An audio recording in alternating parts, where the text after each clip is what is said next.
anything comes out of today's kaupapa in the mainstream mode of the government and other agencies is to value Māori medicine and Māori wellness, and the belief that actually as whānau and as individuals that we have our own solutions.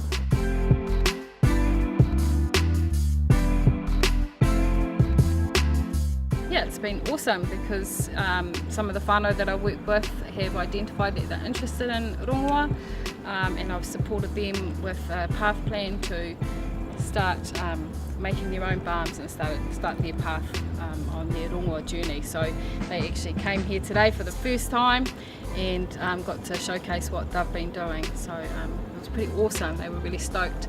I think it's timely. I think being in Kawatiri and being surrounded by the bush and so close to the sea, that we are blessed to be in a healthy environment. Highlights, just like-minded people coming together and being able to present in an area that's safe.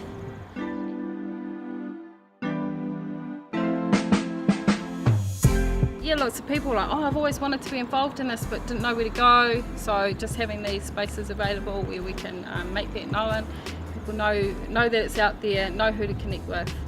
And the other highlight too is that people want to have a network where they can come together in a space that's comfortable for them to practice what they do, and that's the healing, whatever modality that is for them. So there's a few keen people wanting to make that happen. The hapori of Kawatiri came together, you know.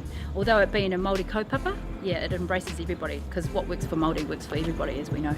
So yeah, just being blessed to be able to have this opportunity to present to our individuals that impact our whānau, that impact our hapori. So yeah.